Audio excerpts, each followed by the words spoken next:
This is the Landmarks Committee of Community Board 2, Manhattan, the first of 2 December meetings. There's been a great many changes over the last even couple days, and I want to, for the public, say what we'll be hearing tonight. There are only 3. There are others to be heard on Monday, and they're on the website clearly. Tonight, we'll hear 6668 West 10th Street, 180 Waverly Place, and 4 Grove Street. We'll have the usual order of presentations by the applicant, the committee, board members, guests, and public will then speak on each application in that order. The applicants, please state your name and the address of the property as you begin your testimony.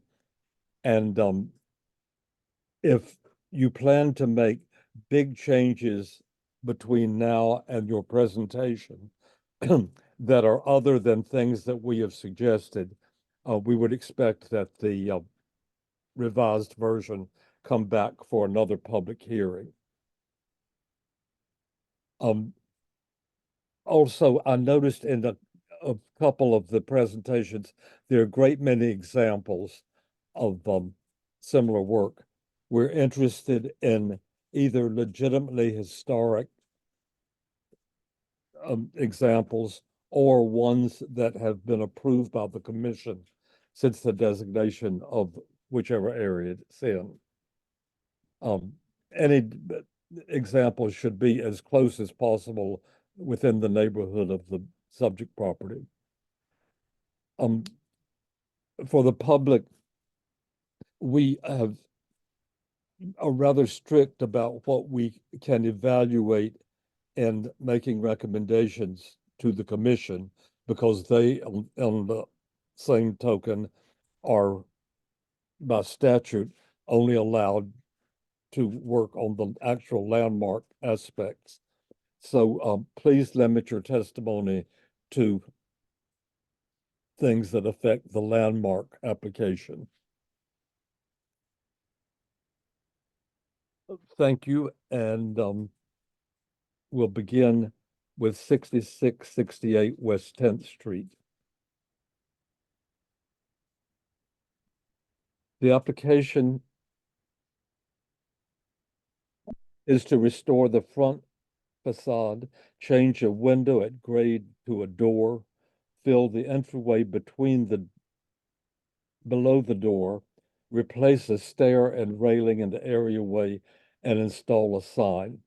For those unfamiliar with the 74-711 program, this applicant is making a presentation which we will evaluate as a presentation of work to be done on the building. We'll then have a separate resolution and consideration whether this work and a promised maintenance schedule and general care of the building will rise to the level that a 74-711, which is a change of use in the building, can be recommended. They are together, but it's 2 separate things that we will rule on. With that, we may begin. I see 3 people upgraded, so whoever's going to speak for West 10th Street. Thank you. Good evening. This is Stuart Beckerman. I'm the project attorney for the application. I just want to make clear at the onset, and first of all, thank you very much for giving us the opportunity to come before you. As I indicated in my letter to you, we've gone through the process 4 years ago, and the community board recommended disapproval, but we have not yet entered the city planning commission application process yet, the 74-711. So we wanted to come back to you to show you the changes that we've made that are responsive to the concerns that the board had 4 years ago. And, we're hoping that before we enter the special permit process, that we can gain your support. So I just want to thank you again for extending this to us and giving us this opportunity. So as I pointed out, I'm Stuart Beckerman. I'm from the law office of Hershensinger and Epstein. And with me tonight are Mike Schmidt, who is the project architect, and he will go over the architectural and restoration plans for the project. And also with me tonight is Jacob Frumkin from HO Realty Corp., which is the owner of the building. Jacob, in addition to owning the building, is a longtime resident of the village, and he'll discuss improvements to the building, which will benefit the tenants, and also plans for the commercial space. So first, again, thank you very much. As I pointed out, on January 24th, 2020, the community board held a hearing on this application, this landmarks application, for the permits that are required in connection with the 74-711 special permit. And the special permit itself, just as a reminder, it's in this particular case, we have two buildings. One of the buildings is in the residence district, that's 66 West 10th Street. And the other building is, except for 3 feet, is in the commercial district. And so, the entrance to the restaurant will be in the commercial district in 68. And by the way, I'm sorry, I just want to ask Mike if he could bring out our PowerPoint, because I'd like to show you what the building, we have actually a rendering of what the building will look like with what we're asking for, which is the creation of a new door to serve the restaurant in the commercial district in 68 West 10th Street. Can I intercede real quick? I thought the community board was, I was using their PowerPoint. Yeah, I'd rather use ours because it has that first page, which I realized was cut off. Yeah, I can do it. Just give me about 32 minutes and I can get it up. Okay, I appreciate it. Okay, great. So I'll just briefly just talk about what happened, the history here. So the Landmarks Commission, so then after the community board voted, the Landmarks Commission, the application before the Landmarks Commission, I'm sorry, initially it was just a restoration of one of the facade of one of the buildings at 66 West. And we also you had before you a C of A certificate of appropriateness application on the other building to allow, among other things, the creation of the new entrance door.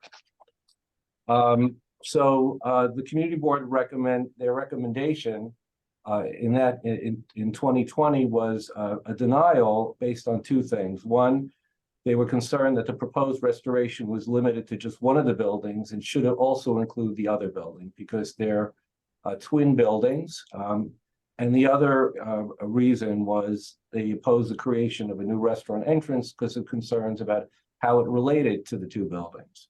So by the time the Landmarks Commission voted on the application had been revised to encompass the restoration of both buildings. And this change addressed a major concern of the boards. So we're asking for the opportunity to come back because, as I pointed out, it's been 4 years. We want the community board to know the changes we've made that we believe are responsive to the commission's concern, to the board's concerns. And again, we'd like your support prior to us moving forward at city planning. So Mike, have you been able to? Yes, I have it. Can I, Can you do I need a group share or can I share my screen? Sure. There you go. Perfect. So let's start with the first page. So yes, that's a photo rendering of, so you could see on the right, there was a window and that will be turned into a door. And so I think we can move on to the next slide. No, the second slide. All right. Okay. So so these are two 5-story residential buildings with a total of 40 apartments. And as I pointed out, it's a 50 feet wide. The westernmost 22 feet are located entirely in the commercial district, where restaurants and other commercial uses are allowed as of right. Because we're in the Greenwichville Historic District, we have the ability to seek a special permit under 74-711. So section 74-711 of the zoning resolution, it enables, it gives the commission, the city planning commission, the ability to waive certain zoning regulations, including use. In exchange for that waiver, the owner agrees to undertake a first-class restoration of the building's facade, which is above and beyond what would be required for a certificate of appropriateness. So the proposal, as will be shown through in the plans later on, the commercial use on the first floor will occupy just over 200 square feet on the first floor. So the vast majority of the first floor will remain residential. And if we, I just want to point out, alternatively, as of right, we could,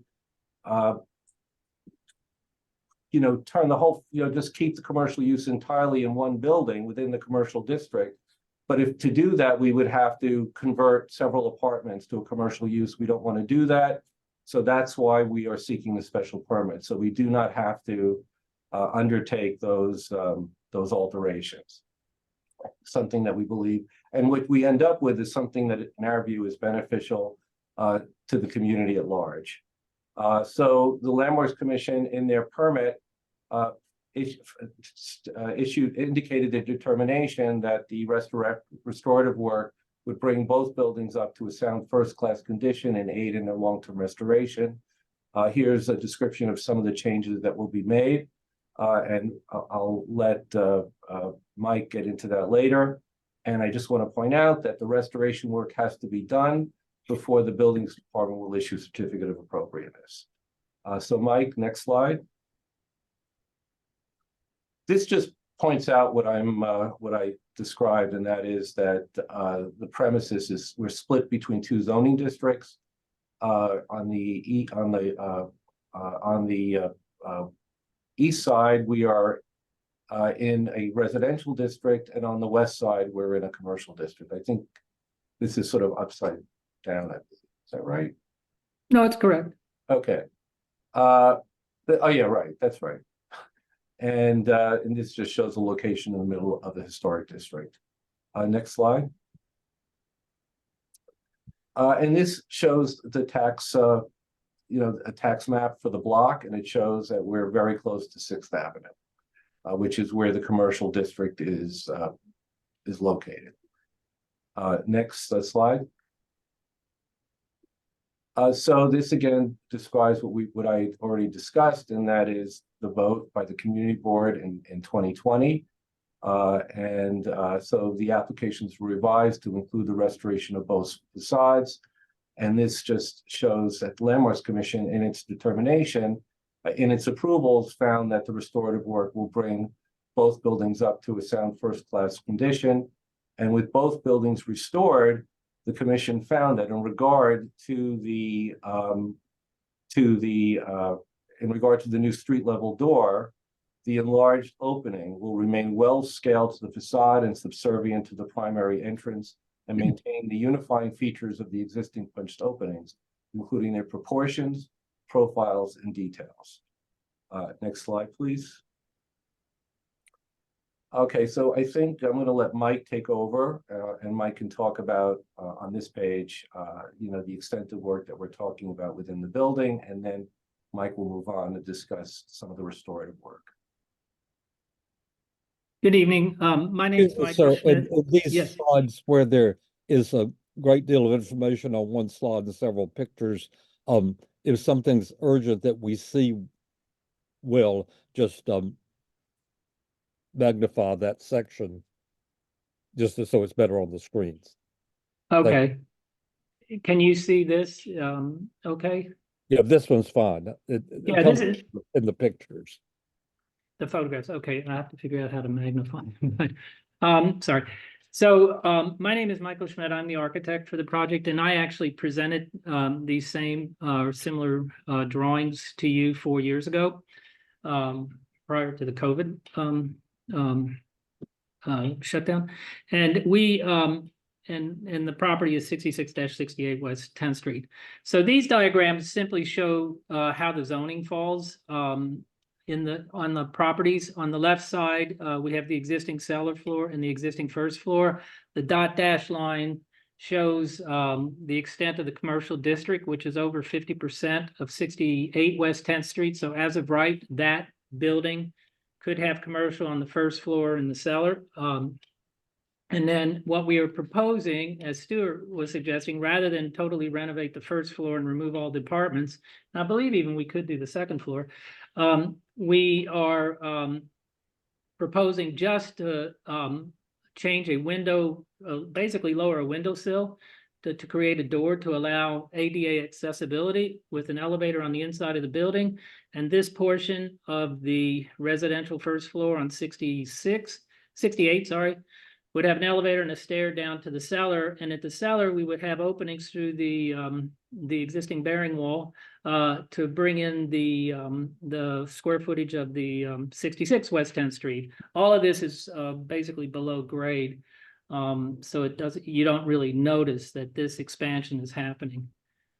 And here's a plan, and I'm trying to figure out how to enlarge it. I can't see it. It would be good to blow up whichever side you're talking yeah, I about. know, but I'm sorry, I don't know. I can't see where to blow it up on my screen here. So if you can bear with me. There you go, bottom right. Yeah, I'm looking at the bottom right. I don't see it.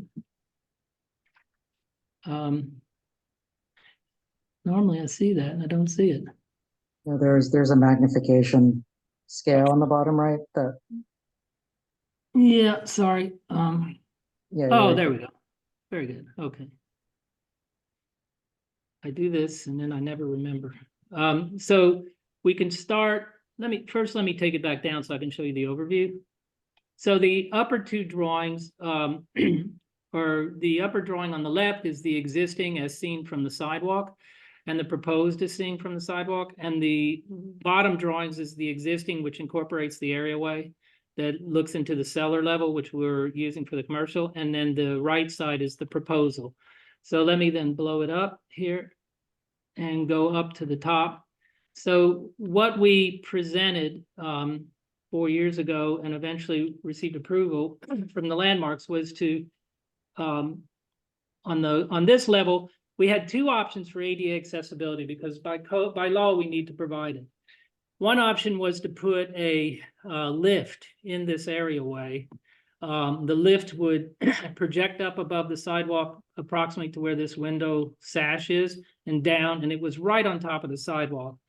And when we first presented that, we thought that's just really ugly and it's really, going to be bad on the sidewalk. So we had a different idea, and the different idea was to platform over the areaway, make an opening in the existing baluster, and take the existing window, here's the head of the window and the window, not change anything on the top, but literally cut at the sill line down into the areaway, which allowed us to make an opening with a door that's flush with the sidewalk. And then we use similar elements on the baluster railing to do the protective railing around this opening. So that was our proposal, which then allows us to put the lift on the inside of the building and provides code compliant ADA accessibility. And the second portion to what we were doing, just from the architectural point of view to the facades of the buildings, was we required a second means of egress. So our idea here, if I swing over to the left, at the existing areaway, we're removing a non-structural dividing wall between the two areaways. We're removing this platform, this graded platform, and when you look through, all you see is trash. And through this door, you can egress out of the building and then up a black a black painted steel stair that's similar to the stairs that are there now, except with the code compliant rise to run up to the sidewalk level. So you egress out of 66 through the areaway up, and that's how you provide the egress. So those are the two main elements that we were changing to the existing architecture of the facade. So let me keep going. And this is a detail, as I explained, of the existing window with the head and the sill, and the window below, which is in the same line. So our proposal is to cut back this existing brownstone, cut the opening down to the sidewalk level, infill the window that's at the lower level with in-kind material. Well, it's actually stucco, which was approved by Landmarks to match the brownstone, the rusticated brownstone that's there. And that's this hatched area here. And then platform over that, that lower area, so you won't see any of this, so that you have a on-grade entrance to the first floor at this level. Here's photographs of the existing areaway window and the existing window on the street level. And here's some 3D drawings we had done originally that show the new proposal. So existing is at the top. If you need to see it larger, let me know. I can blow in. These And are fine. is that good? Okay. Yeah. And at the lower level, we photoshopped in what the door would look like. So basically the moldings and the details would all match what's existing. The paint color would match the existing windows. And then the cast iron railings that are around that form the baluster, we would reuse the elements to provide this opening. The idea was to extend with the bluestone pavers, something that's compatible with the existing sidewalk, and then a small sign, which the sign is actually being filed, would be filed separately by whomever rents the space, but it's that size signs. There's Landmarks regulations on the signage, so it'd be a small sign. And that's the major architectural change to 68. Let me go to the next slide. The other element that we worked on, I think when we originally submitted this to Community Board to your committee, the question was how to deal with this railing. This railing is only about 36 inches tall and code requires 42. And our proposal, I don't have a photograph of it, but our proposal 4 years ago when we first submitted was to put vertical steel pickets behind the existing railing that came up to a height of 42 inches. And I think you gave some comments, and also the Landmarks Commission gave comments that it really competed with the existing decorative railings and the cast iron pieces. So we changed that idea to raise the curb, sit the existing balusters and railings on that curb, make castings. And let me go to the next page because it's better. Here we go. Make castings of the existing decorative elements, and then replicate those elements. They've been removed. They were there originally and are gone. So everything you see in gray here is a casting of something that was original to put it back in. So the symmetry of the railings is completed again. And then in order to deal with the fact that this is so open, we did some research. And I know this is a modern picture, but you can see this mesh that's on this railing. We came up with a system where we could secure this mesh on the back of this parapet railing system. So it's very transparent so that these decorative elements really stand out. And we were pretty pleased with that solution. And we feel like it's far better than the idea of 4-inch, steel pickets 4 inches on center. So that was another change we made based on recommendations or based on comments by your committee and the Landmarks Committee when we were doing this process several years back. And then this is just a detail that shows the size of the allowable signage at the side of the door, and a detail of the steps, the egress stairs that just show, it's an open graded tread, open riser, except for the 4 inches required by code, painted steel railing, slipped into the areaway. And I think it's important So let me go back to a slide that Stuart was speaking about, this one. The biggest change that was made from when we originally submitted to your committee, and there was a lot of questioning from your committee about if we did this, and we got the 74-711 approval, 66, which is shaded in blue on the left side, would be restored to first-class sound condition. By the way, it's the whole building. It's not just a facade. The owner has to keep this building in first-class shape because of the 74-711 trade-off. And everyone said, well, what happens after 20 years? This building looks beautiful and this building is rotting away and there's no requirement for it. The owner agreed, said that's not correct. They need to be repaired and kept up to the same condition because they're sister buildings. And and he agreed to that, and we proposed that. And that was, I think that's really important, because now, though it wasn't required by the initial 74-711 application, he's agreed to keep both buildings in sound first-class condition. So that these twin buildings will now be kept in this condition for as long as they exist, which I think that's just really important. There isn't that issue any longer. So then if I go back to, sorry about going through these, but if I go back to these slides where I was, so in summary, it's the window opening made a door, the railings redone and restorative elements re-put back on the railings, and the fact that both facades are now going to be kept in sound first-class condition. I think that's my last slide. Yeah, that's my last slide. I have a question. Perhaps if you could go back to the last railing drawing that you showed, that you described there. Yes, sorry. Can you explain a little more about this footing or curbing? How high is it, and what is its purpose exactly? Well, I don't remember off the top of my head, but you can see what the existing was. So it kind of doubles the height of the existing curb. But the purpose of it was, code requires this railing and protected barrier to be 42 inches above the walking surface. I think it was about 36 or something like that.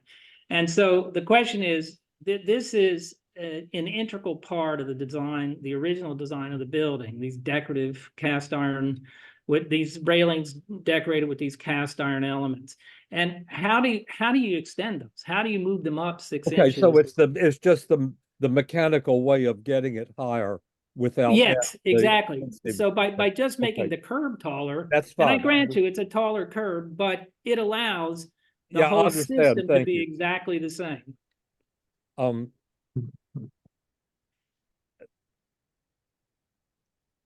I'll save the other question for the questioning time then. Okay. Any other questions? On the sufferance of the committee, Village Preservation wants to speak about this, and the representative has a time constraint. So I've asked that she speak first. Dana, if you're upgraded, and Eugene. Yes, Dina should be rejoining as a panelist. Yes, hello. Hello. Hello, community board and the applicants, and Chenault, thank you so much for letting me speak kind of preemptively. I really appreciate that allowance, and apologies for my need to leave early. But I just wanted to very briefly give a statement from Village Preservation to first state that we are appreciative that the applicants have revised this presentation since the last time we saw it 4 years ago to now include restorative work at both buildings. That was truly critical to us, and we are thankful that you're now willing to add that to your proposal here. I did also want to say that part of our concerns initially, and we still have them now, are this concept that these really are two twin buildings, and by dropping the sill to create a door at one of them, you lose that symmetry and the kind of historic condition that was the intent of this pair of buildings. And, you know, I fully understand that the 74-711, that the intent here is to do the first class restoration in conjunction with creating a commercial space. And in theory or conceptually, we might be okay with that. But in this particular instance, the issue is really that the buildings should retain their symmetry, and we are concerned about losing that with the new door. So thank you. Thank you. All right, members of the committee, please, Susan, if you'll organize between those online and those in the room. Sure. I'm gonna have Anita Brandt, would you please have the floor? I'm not sure if this is the time or to ask the question, but looking at the building now and the patches that have been made, they're so poor and so non-restorative that I was wondering, how do we know that this will really be restored properly? I mean, is this going to be done with brownstone pieces, the lower two? The brownstone is the one thing is more difficult than the brick, let's put it that way. And how is it that you propose to restore that and to keep the quality up so that it actually warrants this big ask that's going on? May I answer that question? Yes, please do. Okay, yeah. So when we presented to the Landmarks Commission, we also retained the consultant Jablonski Building Corporation, which is a restorative, it's a group that only details and works on restorations of buildings. And they provided a series of drawings and specifications that were submitted and then reviewed and eventually approved by the Landmarks Commission on the maintenance plan and the restorative techniques for every single piece that we're working on. And and that is exactly in response to, yes, you are correct, the existing patches are not good and they're falling off, but that's why we've retained the restoration architects to provide these specifications, and that's what must be followed as part of the approval and the permit that they gave us for this work. And so, and the brownstone, you're right, the brownstone is the trickiest part of the whole thing, because brownstone by nature, it is a very soft and porous product, and it rots. I mean, it rots, it just deteriorates. And so Landmarks doesn't even promote restoring this, the one material they don't promote restoring in kind, and there are different stucco techniques that can be used that will hold up and won't flake off and won't turn pink after a number of years, and that's what's been written into the specifications for this. Thank you. Other questions? I see that the building owner has his hand raised. Is that in response to the question that was just asked? You're muted.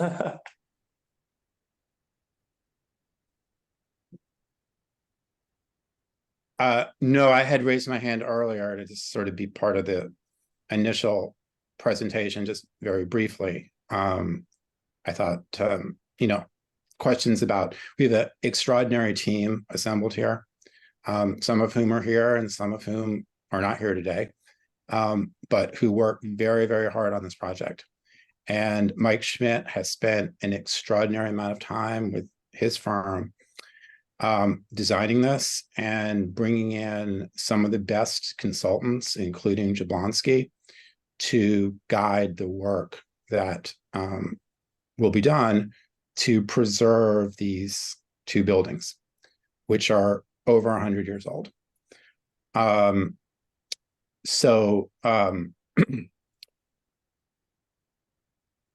I don't mean to cut in. I mean, as long as I'm here, I did want to make a brief presentation about us and why we're so excited. I think we appreciate all this, and what we're really doing is evaluating the proposal that's been made, and we understand why and the care and so forth. Thank you. Chair Can we have the Spence. next question from the committee, please? And do you have anything?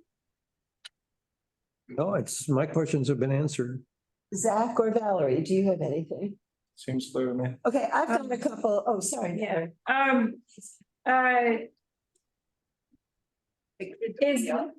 Is this restorative work going to, in order to do this restoration, what kind of impact is it gonna have in the building? Like, are people getting displaced or whatnot? And if they are, can we include that in the resolution, Chanel? The restorative work won't displace I'm sorry, anybody. I just heard, if that was Valerie, could you just move Sure. with respect to the microphone?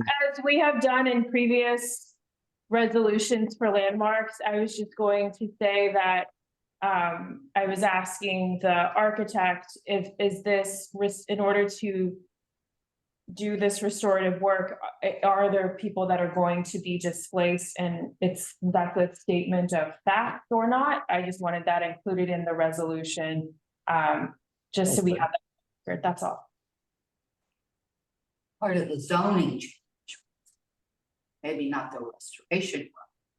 So, you know what I mean? Mm-hmm.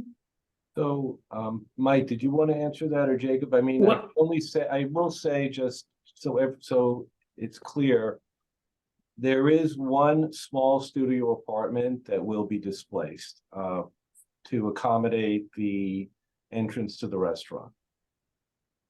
It's not a rent regulated apartment. It's a market rate apartment that will be displaced. And I assume that's the white that showed on a drawing. It is shown on the drawings. Yeah, It is shown on the drawing. I can show you again. Right. It's this section yeah, right here. there it is.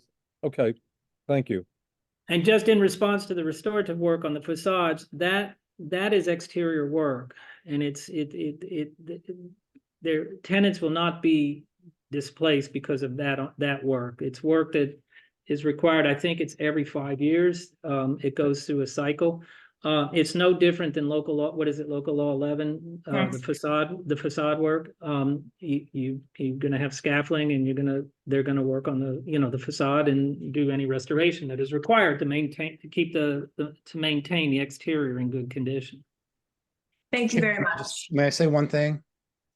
In regard to the alleged displacement. So as the architect has said, no one is going to be displaced during this work. It is true that there's one apartment, which is not a regulated apartment, in the front of the building that will be used to create the stair and the disability lift, so that the space that's created in the basement will be fully ADA compliant. We understand that. But so and also the tenant who, just for the record, the tenant who's in that space, we will be happy to work with that tenant to find them another apartment in the building. This is not a project to disrupt tenancies. This is a project to improve the building, the neighborhood. So I understand the purpose and all of the apartment. Thank Is you, it Chair. correct to say that one market rate currently occupied apartment is to be taken for the purpose of installing the elevator for ADA compliance? Is that Yes, a correct sure. statement? Yeah, that's true. And some of that space will also be converted into a indoor ventilated garbage and recycling room for the Okay, building. that's interior and The interior, sorry. got that. So Okay. that this, Are there other things from the committee? A couple of things. One is, Chenault, is my understanding that what we are meant to be reviewing here is the project at hand meet what we would consider to be the standards of a 74-711 first-class restoration. Exactly. But we haven't seen any of that. So now my question is for the applicant, is how are we to evaluate the level of restoration work when this presentation has not referenced anything specific regarding the restoration work?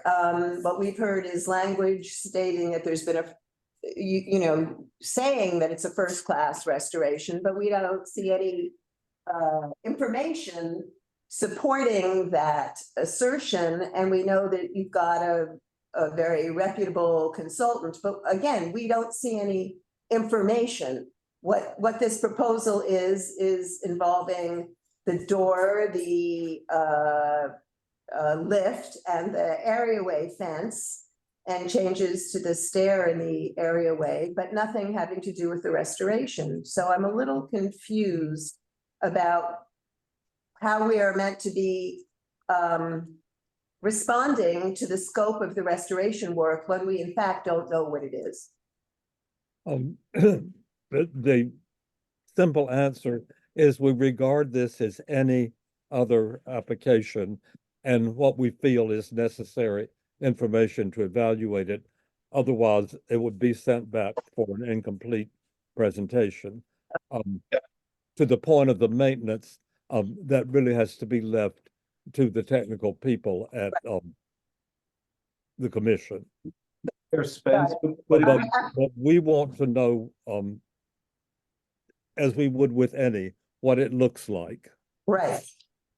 Okay, I also have a couple of other questions. One in regard to that, the fence. What is, I think it's a clever thing to deal with the 42-inch problem by stretching the existing work and respecting the decorative element there. I don't understand how the mesh fits. I can explain that. I'm coming back. I was trying to look, I don't know what you could see on my screen, but just to answer your first question about the technical aspects of the restoration. So Mary Jablonski, they put together a set of drawings, and it's very technical. A set of drawings with the facades, and I could pull them up if you'd like.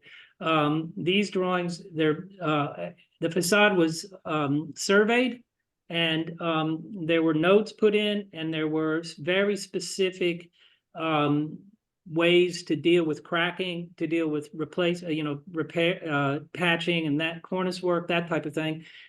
This was all submitted to the Landmarks Commission and reviewed by the Landmarks Commission, and the Landmarks Commission issued a permit saying what was reviewed was acceptable as a first-class restoration. If you'd like to see the drawings, I can bring them up. They're very technical in nature, but I can certainly bring them up.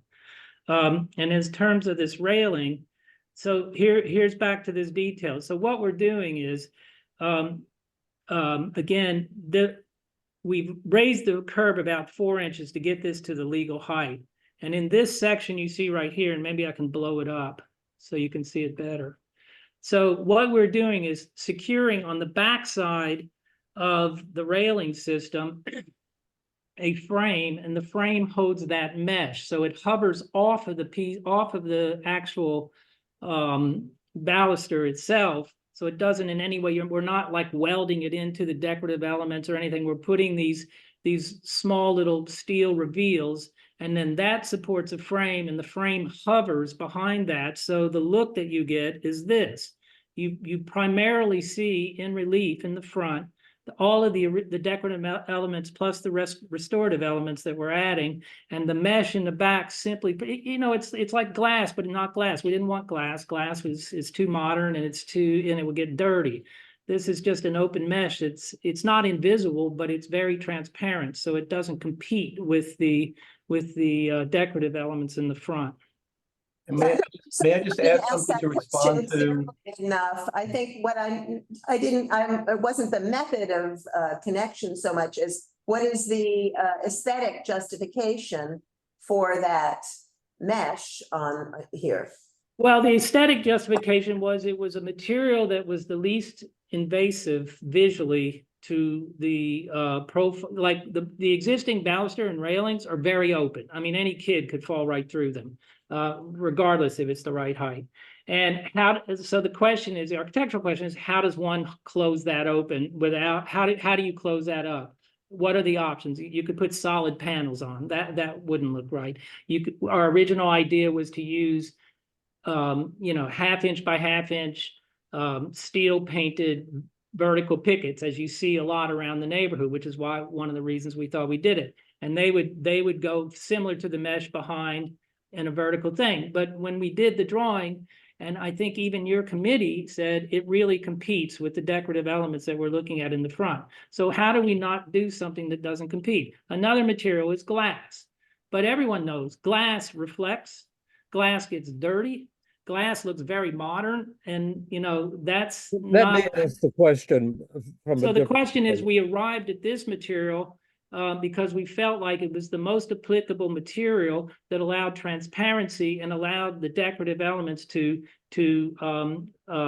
you know, be seen stronger than anything we added to it. That's how we came to that decision for this material. Okay, got We it. Thank you. understand that. Thank you. Thank you. One last question from me, and then we'll move on, is I'm a little confused, because, Michael, I believe you stated that the entire building, that this would benefit the entire building, not just the facade and the entryway, yet the proposal states facade and entryway. Yeah, I know that's what the proposal stated, but the actual restorative drawings that we have, they have looked at the rear of the building, you know, any of the exposed areas of the building, and shown where they require repointing, where cracking needs to be fixed, you know, where there's deterioration in steel railings. All of that is part of the restorative package Right. that was Can I approved. just add one Thank you. point here, just for clarification, because I think, you know, I just want to make it very clear, the standard, and I'm sure most of you understand this, the difference in a standard between the typical certificate of appropriateness and a 74 or 711 restoration standard. So, you know, a C of A, it's what's appropriate. So that gives the owner a little bit more freedom. But here, it's trying to return the appearance of the building to its original historic condition. And this building, unlike many buildings, there have not been a lot of alterations. So it's really about sort of bringing these buildings back to their original appearance and luster. And I'm going to turn to Michael. Am I saying anything that's incorrect? No, you're actually, that's correct. And it's the facades that have the decorative element. They have terracotta pieces. They have this. Sir, I think we've heard the presentation. Okay. All of this has been said.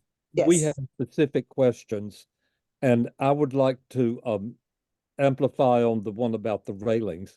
Is the necessity for some sort of filling for the railings, does that grow out of the 74-711 application or commercial requirements? Why does it need to be done if it hasn't been for some time? Well, it's an existing condition that's not been modified, and basically it's you see it around the city. It's not a safe existing condition, but it's existing. No, I'm not asking that. I'm asking, is it because? So now but we are now proposing a renovation. As part of that, we have to bring it up to code compliance. Code compliance requires that you can't have larger than a 4-inch sphere go through any portion of the barrier. And the so top it's of a that, code thing. The answer it is is no. a code requirement, yes. I understand. Okay. All right, is there anybody else from the committee who is attending remotely with a question? I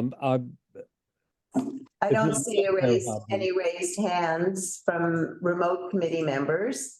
Now, let's open it up to members of the public. Susan, Yeah, I have one more. oh, go ahead, I'm so sorry, Chanel.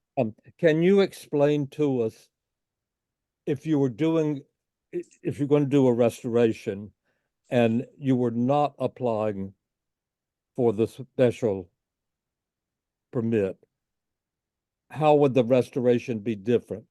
You keep saying you've done extra and extra and extra. So what is the extra that's being done on account of the permit? Stuart, do you want to answer that? Yeah, I Or do you mean, I want me? think, and I just, Michael, you need, because you've been involved in this longer time. My understanding is that this railing is not original, right? Isn't this a, No. I think the question is, what are we doing extra because it's a 74-711 instead of a standard landmarks review? Specifically, the buildings are required to be maintained in class 1 shape for eternity, for as long as the 74-711 takes into effect. The railings and everything we're doing there, if it wasn't a 74-711, but we were still allowed to put the stair in and provide an egress, the railings would have to be done. The lowering of the window is done to meet ADA code. It's not about the 74-711. Specifically, the 74-711 trade-off is that the owner is required to keep the buildings in class 1 shape. And that's the whole Jablonski set of technical specifications that have been submitted and approved by Landmarks is what guides that work. Okay, thank you. See that there's somebody from the public who wishes to speak. Jean? Yes, so I will be promoting panelists to rejoin the conference as a panelist. So Roger, if you could rejoin. And next will be Brian and then Bonnie. Thanks, Eugene.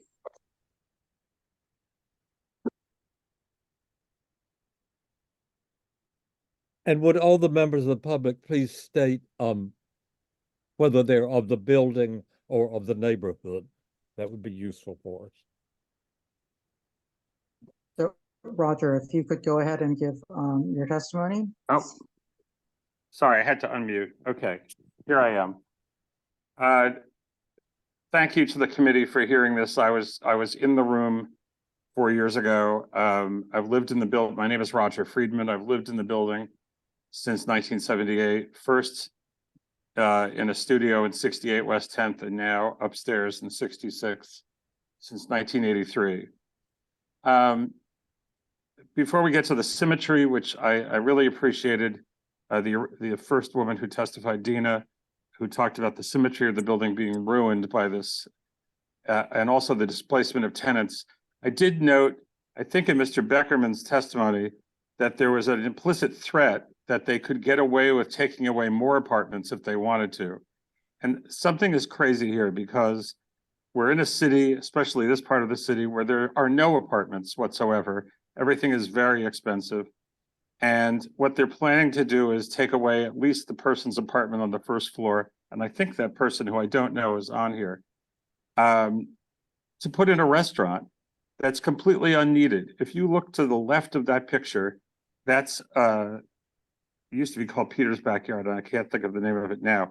That's a restaurant that's been there for about 50 or 100 years. And across the street, there's another restaurant with a huge outdoor, shed that's in the middle of the street. So we're not lacking for restaurants. Right around the corner, and those restaurants are struggling. Right around the corner on 6th Avenue, we have a huge restaurant space that's been Sir, we empty need to for years. concentrate on the building Okay. and the work that's being done on the All right, building. let's talk about We the work. all understand why it is. Mr. Spence, you're totally right. Let's talk about the work. In the 4 years since we were here, not a lick of work has been done on the building. Nothing. There's been no interest in improving the building. This idea of we're going to now put up a grade A, first class kind of building, the facade is crumbling. It's been crumbling for the entire 45 years I've been there. Maybe once, about 10 years after I was there, a little bit of work, patchwork was done. Nothing's been done since 1990. And let's say in the last 4 years, 2 of them were taken up by the pandemic, so no work could be done, quote unquote. In the 2 years since the pandemic is over, nothing's been done. Absolutely nothing. If you people came to our building and set foot on the stoop, you would be afraid your foot was going to go through it. So there's no intention of doing anything for the building, except for the fact that they want to put some kind of income-producing restaurant. Others need to speak. Hi, yes, you're gonna have to wrap it up. Thank you. Just to remind everyone, you have 2 minutes, just so we can keep the meeting. Thank you. Thank you. Thank you. Thank you very much. I think next was Bonnie, and then Brian. So Bonnie, if you could unmute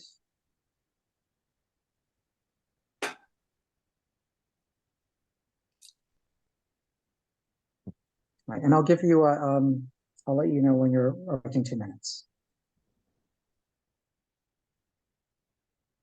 But you can begin your testimony. Okay, thank you. I've lived in this building, 68 West 10th. You can see my window in the photo for 47 years. The landlord's family has owned the building since 1969, which is almost half of its life. It was built in 1892. I think that most of the degradation that's taken place on the facade or the outside of the building, including a pipe hanging off the back for 5 years, has happened under the watch of his family. And the idea that they're going to take this beautifully symmetrical building and stick a door next to a door so that they can have this income producing thing. They are, I use the word the phrase quid pro quo, and Mr. Schmidt used the expression trade-off twice. This is a sale. This is like somebody saying, you know what, I'm going to give you a great makeup job, but first I'm going to break your nose. Would that be okay? So the landlord is offering to do maintenance work that he's 50 years in arrears for doing in exchange for allowing him to, in effect, damage the aesthetic of the building. And this is now being discussed as having a restaurant, as a fait accompli. I don't know when the restaurant aspect was added. It was always referred to as a commercial space. But we have, as Roger said, one restaurant next door, one restaurant across the street. Now with the open restaurants ruling, if he opens a restaurant that is the entire 50-foot width of the building. Could you just move into more landmarks related issues? Yeah, well, I think the 47-711 is really the issue. I thought we were addressing both. But yeah, this building, all the charm of the building, all the interest at the building lies in its symmetry. And nothing has ever been done. I mean, when things are restored, they're restored haphazardly, differently on one side than the other. The inside of the building is as bad as the outside. And as a tenant, I wonder whether the cost of this restoration is going to end up being added to our rent in perpetuity, because it could be major capital improvements. Okay, thank you. Thank you. Brian Lurie, if you unmute, you're welcome to give your testimony, and again, 2 minutes. Hi, my name is Brian Lurie. I live at 68 West 10th Street. I've been here since about 1982, I, along with Bonnie and Roger, and truly every tenant in both buildings oppose this. There's no tenant that for any reason whatsoever would be in favor of this. There's no tenant that would be excited about the desecration of the facades of these buildings, which is what this amounts to. The detail that they're going into with regard to gates and fences it pales in comparison to what they are actually proposing. That's number one. Number two, if the landlord, if the character and the history of the landlord is relevant at all to what you are considering, and to the consideration of an approval of this, if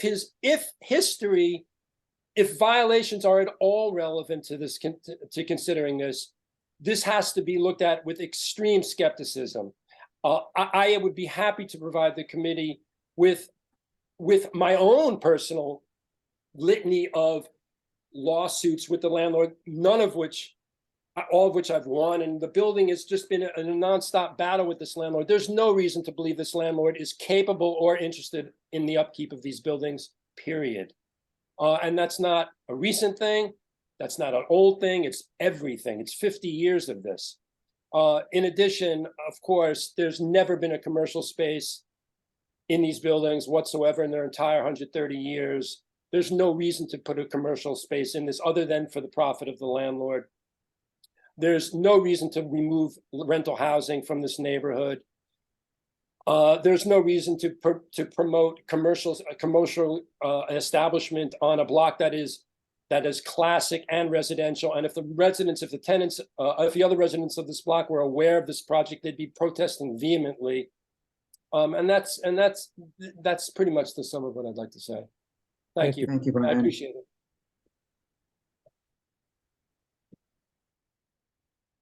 All right, I don't see any other hands up. Do you, Eugene? Okay, last, If anyone there who are wants any to speak. Oh, is there one other hand raised? No, I think it's just Brian again. Okay, thank you. That seems to be it, Chenault. Okay, Can I just respond very briefly? Sorry, can I just respond very briefly to that? So I think that, you know, comparing, I think it's very clear that what we have is a lot of ad hominem attacks. I'm not going to, I'm conscious of Chair Spence's if you want to answer, sir, what was said, do, but it's just not, it's just none of it is true. None of it is true. It's and to compare me to somebody who's gonna break someone's face in order to put makeup on them. We are discussing landmark issues. All right, no, I understand. Sorry, we can't have a back and forth on this. This is not relevant to what we are here to discuss. Thank you. I appreciate that. Thank you. Before we move on to the next presentation, is Dihan here? Because we forgot to introduce him at the beginning. Oh, I do beg your pardon. Can you upgrade him with pictures and so forth? Dihan, I can. If you can take down the I'm not a host, but chair. Wait, who? Go ahead. It's called Dihan. I'm sorry, who do you want to promote? He may not be here. We're just checking. Rihan. He doesn't appear to be here. Oh, Dihan, okay. just We'll raise move your on hand. then. We want to introduce Dihan Rahman, who is the fellow who has been assigned to our committee and who is, you know, would love to meet everybody and everybody should meet, but We're perhaps. going to have a word about that during Okay. the business meeting. The next is 180 Waverly Place. The application is to add a new stair bulkhead, new roof terrace, demolish a rear extension, construct a new rear facade, elongate front parlor windows to match neighboring building, and replace the front windows on the upper floors. When you're ready, please. Okay, I'm promoting Elizabeth, I believe it's Elizabeth Mickey.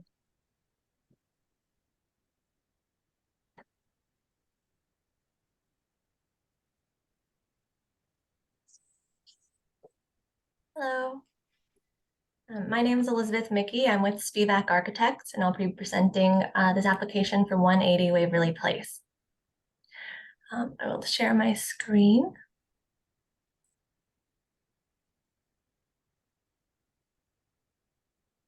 Can everyone see this okay?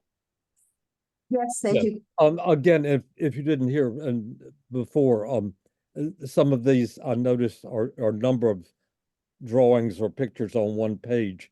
If you are calling attention to some detail, if you could just enlarge the area. Okay, understood. To help us see better. Yes. And as stated, this application is to add a new stair bulkhead to a new roof terrace, also rework the rear facade, and on the front facade, we propose to elongate the parlor level windows, and also replace the areaway fence and the other windows in kind. Here, the site plan, you can see it's in the Greenwich Village Historic District. Below is an enlarged area map to understand where it is. So on the right is the site plan. It's on the 3 buildings down from the corner of West 10th Street and Waverly Place. And above that is an aerial view to give you context along Waverly, our lower townhouse buildings, and then around the corner is a taller taller building. Here you can see 180 Waverly Place is a Greek Revival style house built in 1839. It's 3-story brick above brownstone basement. So the center is 180 Waverly. To the right, you have 182 Waverly, and to the left is 176 and 178 Waverly Place, which is currently under construction to join the two into one single family house. So here is just an image of the current existing conditions. And you can see on 182 Waverly, there's already elongated windows at the parlor level.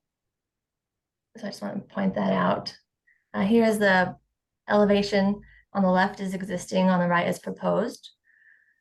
So you can see there's an existing through wall AC unit below one of the parlor level windows. So since there's already this opening, we plan to just lower the window to the same level as the adjacent building and also replicate the ironwork that is there. And on the same elevation, you can see the stair bulkhead. We propose to do a gray stucco. To the left at 176 Waverly, their penthouse is going to be a gray zinc paneling. So it's the same sort of color palette that we propose. So here's the existing image on the left and the rendering, Photoshop rendering on the right. You can see the ironwork at the parlor level windows to match the adjacent property. We also plan to, well, you can see on the next slide, the current railing on the areaway isn't the historic railing. The next image down is the historic tax lot photo, which is a little bit blurry, but it's the same photo, it's the same railing type that was at 176 Waverly. And then on the other side, 182 Waverly also has this square motif. So we plan to replace it to have that to look like 176 Waverly. On the left is a close-up image of the window where the through wall AC unit currently exists. And on the right is the 182 Waverly that we plan to match. Sorry. Here's the images of the rear facade. You can see currently. Sorry, just a question on the front facade. Yeah. Is this presumably were they matching the neighbor to the north and filled in at some point? Or are you putting them back to the original, you think? You can see in the tax lot photo, they were this height. Our windows are always this height. So we're just proposing to elongate them to match 182 Waverly. Thank you.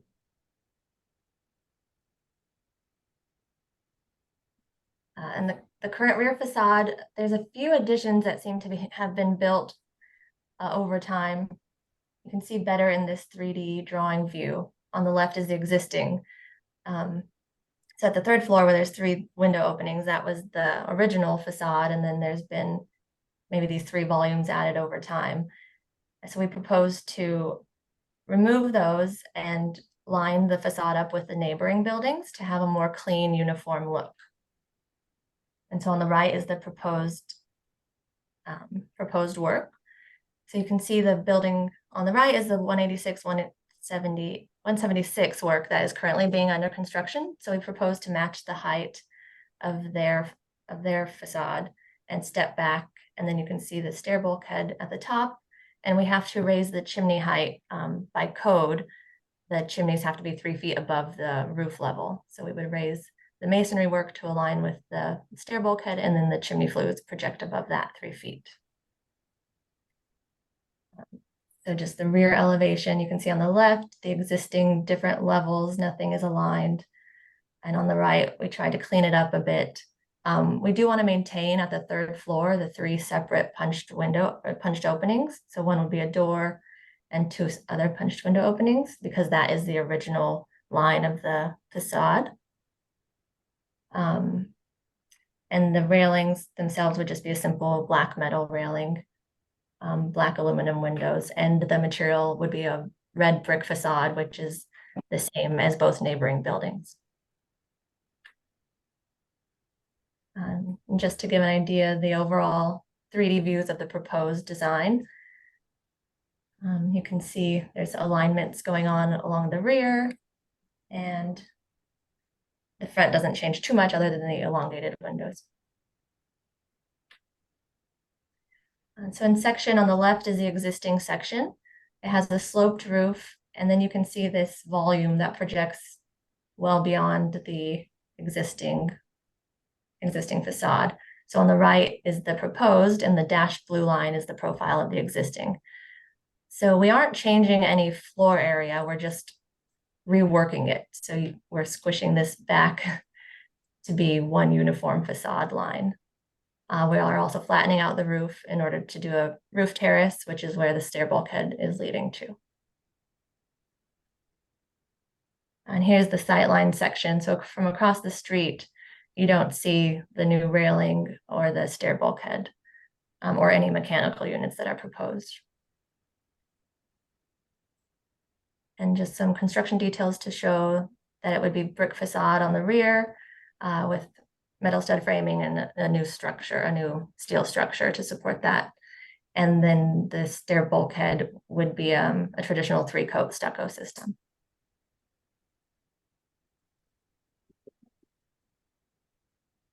And here's plans just for reference. You can see the additions that have been built back. This is the line of the original facade, and then beyond that are these volumes that no alignment and not very usable space. So the proposed is to just clean up the rear facade, make a little bit more usable area out of that square footage. Study those more. And we did do a mock-up of the addition or the bulkhead that leads up to the roof terrace. So from the south approach, you don't see anything. There are some trees in the way. There's also whatever you might see would get blocked by the penthouse that's going on 176, 178 Waverly Place. From directly across the street, you don't see the railing or the bulkhead itself. You do see a little bit of the chimney extension that was required by code to raise up. And then from around the corner on 10th Street, you can see we took 3 different pictures sort of right at that corner. And this is the most potential visibility at 3A. You can see through the tree here. The enlarged version is an upper photo. Could you enlarge that lower left-hand picture? Yeah, actually it's the same thing. I don't know if you can see it better here. This is the enlarged version of it on the top. So you can see a bit of the orange netting coming through the tree. So it could be seasonal visibility. Again, it would be a gray color, and you can see the skylight of 182 next to it. So it would blend into the background a bit. The next photo to the right, you can see the chimney a little bit more. The blue pipes are the chimney flues coming up. And then directly at the corner, which is 3C, you see the chimneys again, and just the edge of the masonry of the chimney, but not the bulkhead itself. And then from the northern approach, you don't see anything.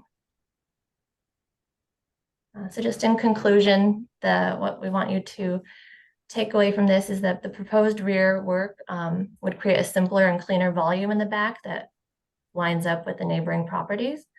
That the height of the stair bulkhead would be the same height as the addition that was approved for 176, 178 Waverly Place, and that the color would be continuous, like a gray color, similar to the zinc panels. And also the skylight next at 182 Waverly is also of a gray color. So there's uniformity with that as well. And the new proposed windows at the parlor level, which would match 182, and the areaway will be redone to match the historic tax lot photo. Sorry, I didn't hear the material Of the stair bulkhead? for the rooftop addition. Yeah, it would be a stucco. Stucco, okay. Thank you. Gray in color to match the zinc panels of the neighbor.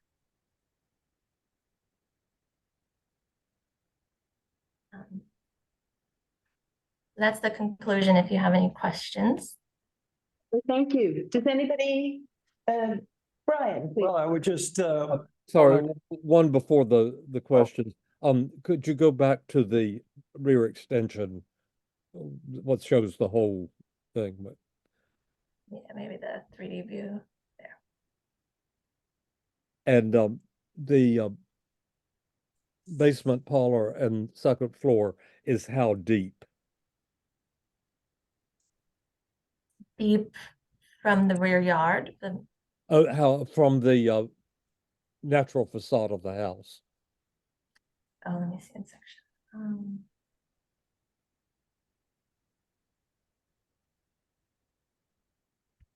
It's I don't know, I have to look at the plans to get the exact dimension. I think it's about 15 feet. About how long? About 15 feet. It's Okay. 30 feet back from the rear property line, which is the required rear yard. So, And the upper one? the stair bulkhead steps back. I'm from- sorry, and what you're showing now above the stairs is the back of the building. There's The only elevator one here? extension. There's 3 floors and 15 feet deep, right? Yeah, at the rear facade. Okay, Yeah, good, basement, thanks. parlor And level. and the material is, The I assume, similar to the. yeah, we're brick. proposing a red brick that matches both of the neighbors. Okay. That's fine. Okay, Susan.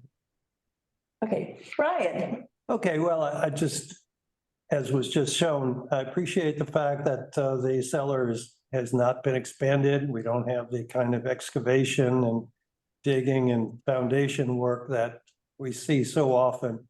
And so just because this means there's less danger to the neighboring buildings, so appreciate that consideration.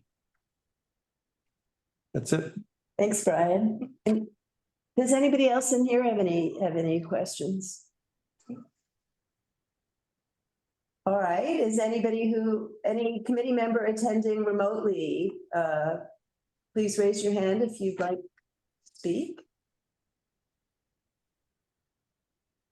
All right, well, let's move to the public then. Are there any members of the public who wish to speak?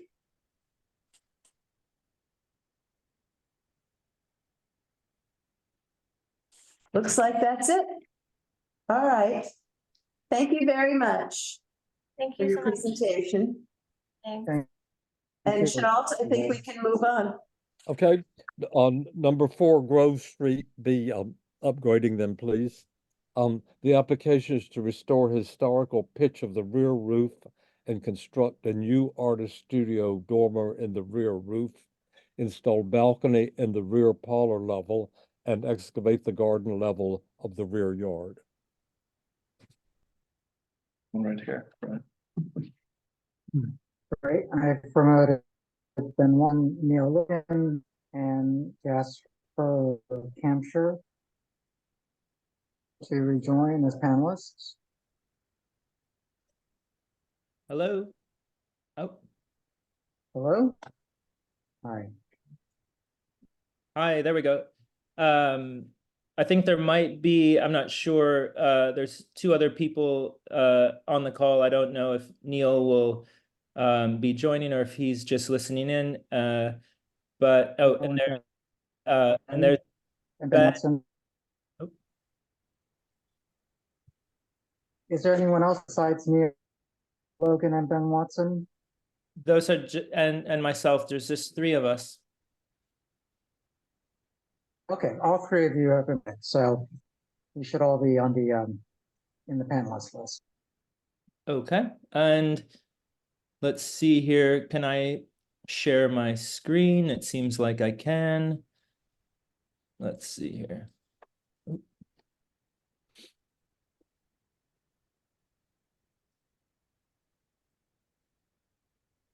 All right, can everyone see the screen as a kind of full screen? Yep. Okay.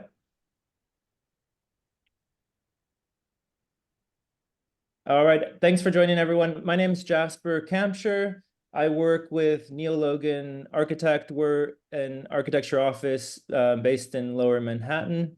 And we've been working with Henry Greenwald and Ben Watson on who are the latest owners of 4 Grove Street on the design for a restoration of this historic townhouse on Grove Street between Hudson and Bedford streets that makes up part of the so-called Grove Street Row, one of 4 row houses built between approximately 1825 and 1834.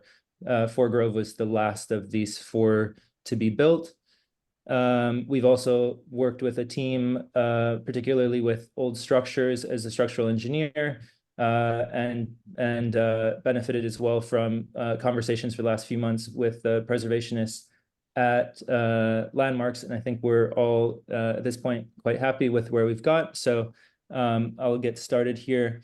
Let's see here. The building is located in the kind of southwest corner of Greenwich Village. You can see on the left map, very small, and then zoomed in on the right, you can see the building located. It's 3 doors in from Hudson Street on the south side of Grove. And here, a kind of aerial image, you can see the building outlined in blue, surrounded by most of its neighbors are quite a bit larger.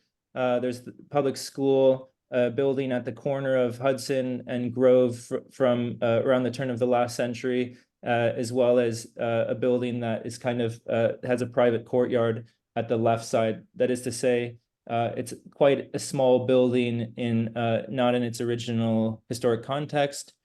Here the building is, you can see again outlined in blue on the right side of this photo, 4 Grove, and then each of 6 Grove, 8 Grove, and 10 Grove going to the left. You see as well the entrance of Grove Court at the past the tree. I don't know if you can see my cursor, but we'll refer to that as well at towards the end of the presentation. Here, a few historical photographs. The 1940s tax map photo on the left and the 1980s very low resolution on the right. We've also been beneficiaries of the Historical American Building Survey for this building. We have a full set of HABS drawings that we've used and have kind of guided us in the process of designing the renovation. And here's the building as it exists today. On the left, the front facade, and on the right, the rear facade, which has kind of modern vinyl siding and a modern enclosed aluminum and glass porch.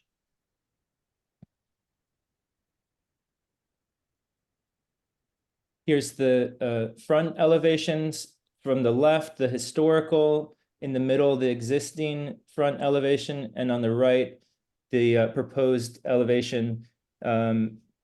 Landmarks has identified, as the chairman pointed out, 4 parts of the design that are subject for public hearing. The one related to the front facade is actually not really very visible actually from the elevation.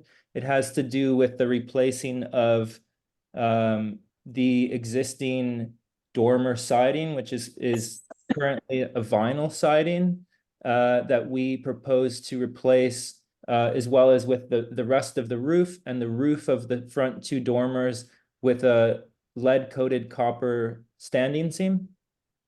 And so you can see again here a kind of enlarged elevations of the historic condition. What's there now? The roof is a modified bitumen sheeting, and then the siding, a vinyl siding. Historically, this siding would have been wood. We found the dormers to be in quite deteriorated condition because of a lot to do with the weatherproofing or failure of that. And we would like to propose doing the siding as a continuous metal roof, which has a much superior waterproofing. We looked at a building that's right around the corner, just south on 77 Bedford Street, which I think also happens to be the oldest extant building in the village. I think originally built around 1800. this full front dormer was added circa 1923, and then around 2014, the dormer was reclad in a lead-coated copper, similar to basically as we're proposing to do it at 4 Grove Street on the dormer siding as well as the roofing. The other parts of the proposal that are part of this hearing today have to do more with the rear elevation. Those are 3 things. The restoration of the historical roof pitch, the restoration of a single dormer, excavation of the rear yard for a garden, and a rear balcony, and I'll go through each of those in a little greater detail. Here you can see again the elevations, each of the historical, the existing now, and then what we're proposing. There is the existing and as well as what we're proposing, kind of minimally visible dormer. What's there now is a modern addition that we think was done sometime maybe in the 1970s or 80s. We're not quite sure exactly when. Our proposal is to restore again the historical roof pitch, which is historically symmetrical with the front, the kind of steeper roof, and then restore as well to a single dormer. This site section at the top, can everyone see my mouse? Mm-hmm. Yes, okay. Yes. So as you can see in a site section, and then a site plan down here, there's a small blue rectangle. That's the portion from Barrow Street from which you would be able to seasonally be able to see from a distance of about, I think, 200 or 230 feet through the photo at the right. You can see through, because there's a private entrance to a private courtyard of this building. You can see a small sliver of the back of our building at 4 Grove Street. Most of what you see in this photo, and you can see kind of zoomed in on the right, is the school building behind that, I think PS3. And then let's see here. Here's the enlarged elevations of the roof. As you can see, historically, the back, I guess you call it the 3rd story, or the 2.5-story building, had a single dormer. Currently, it has this modern addition to the roof. We propose to restore the original pitch and install, again, a single dormer in the form of what's known sometimes as an artist window or a studio window. That is to say, not quite vertical, but that at an angle. And we recognize that at this point as a kind of classic neighborhood vernacular. Here's a few examples. One down the street at 90 Grove, done in 1893. This is an early example, if not the first example, of an artist studio in the village. And then another great example that's close in design even to the one that we're proposing on the back of the building. These are found both at the front facade and at the rear facade commonly in the village. The buildings on the right, 44 and 42 Stuyvesant as well, very old buildings. I believe 44 Stuyvesant is the oldest continuously residential building in the city from the late 1700s. What is the width of the dormer? The width of the dormer is, I believe it's 15 feet, 14 and a half or 15 feet. I'd have to look at the drawings. Actually, I think I'll get it approximate. It's okay. I think it shows here 14 and a half feet, and that's measuring at the window. So I think it might be 15 feet, 2 inches. The lot is 20 feet. So 2.5 feet on either side, rough, plus or minus. And here, looking at the other parts of the proposal, an excavation of the rear yard, and a narrow balcony that's 60 inches deep. On the left here, you can see the existing grades of the yards, both at 2.5 Grove and at 6 Grove. So to the east and west, you'll note that there is no kind of natural historic grade. There's a variety of grade, and what we're proposing to do kind of continues with that. Here are some photos from above of the existing rear yard on the left side. And you'll see the existing yard plan and proposed yard plan here on my cursor. And then again, what we're proposing. And then below, you'll see the section. This would allow for a much greater amount of natural light to enter into the basement. The finish of the yard, we're proposing to be a brick finish. And this is something that you'll see, I'm skipping ahead one slide, that you'll see historically on the row. On the left photo here, you can see a large, tall bricked-in yard. This is a photo from 1940 of 10 Grove Street, so 3 doors down, one of the other 4 houses on the row. And this brick wall is still there today.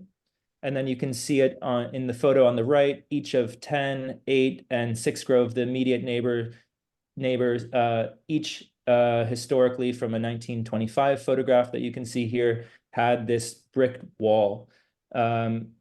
We're proposing to kind of extend that one more house down, keeping the character of the historic character of the yard there, but benefiting by not having to have the wall so high. We're kind of bringing it down. And this will allow the basement to have a good deal more of natural light, make it a little more habitable. And then as well, you'll see in these photos on the right, this is facing the buildings at Grove Court. And you'll see that each of them historically had, although they unfortunately don't have today, historically had these really lightweight fenugreek balconies that kind of resemble, what we think of as a typical fire escape. You'll see that on the left as well, the same photo from 10 Grove that had a similar balcony at its second floor, a lightweight metal balcony, which is what we're proposing to do here at the parlor level, a metal painted balcony and 60 inches deep, not very wide. And I think there's one more slide. I'll end here on the rear elevations, as you can see, historical, existing, and proposed. And I think that's about it. I hope you'll find that our proposal is well considered and one that's consistent with and restorative of the historical character of Greenwich Village. And I hope you'll support our proposal. Thanks. I don't know if Ben or Neil had anything to add, but otherwise, look forward to answering any of your questions. Thank you. The balcony. Oh, the rear facade then is in the original plane throughout. That's correct. Yes. And the balcony railing, is there some detail of it? There would be, let's see, you can see. There, okay.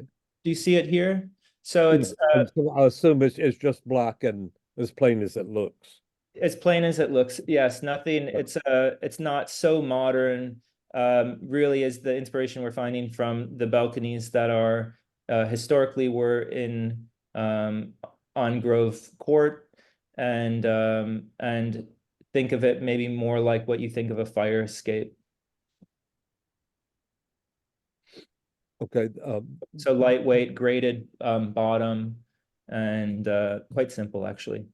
Okay. Susan. All right, Anita. Can you hear me all right? My question is about the skylights, no, we're not calling the artist, windows.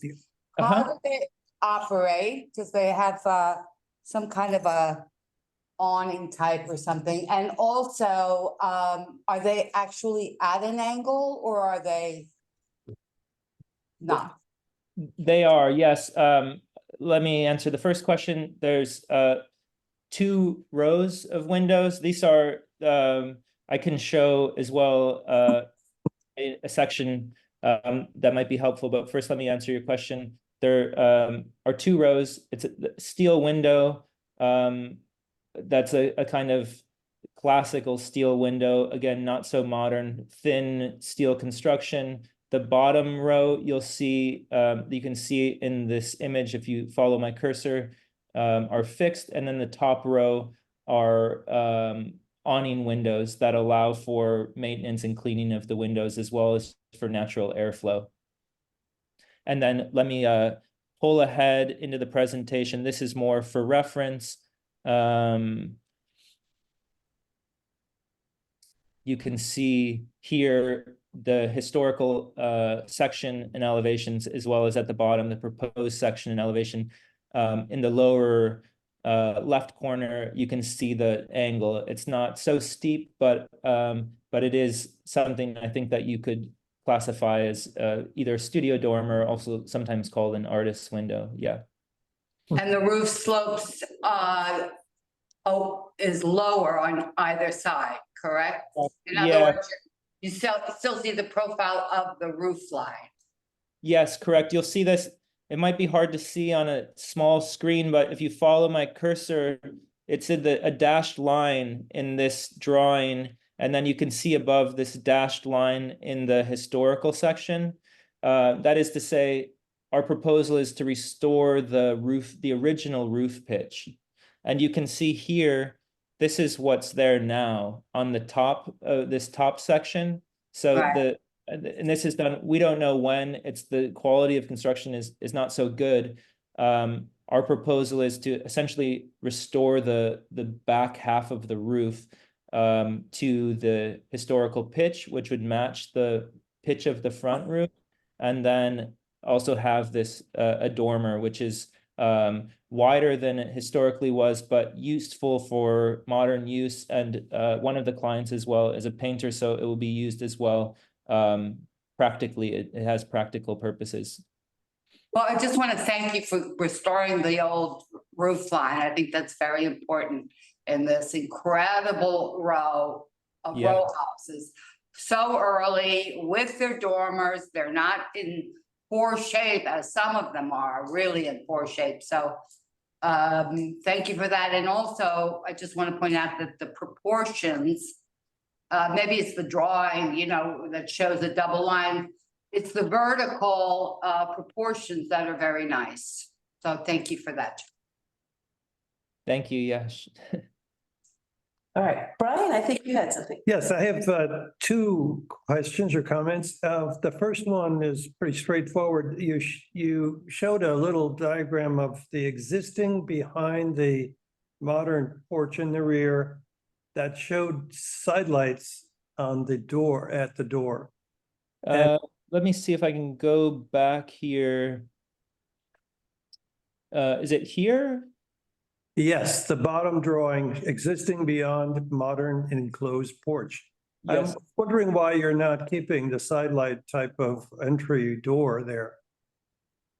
I think when we looked at when the modern porch is removed, that we did look at it, and we kind of went back and forth between having that and having what's there.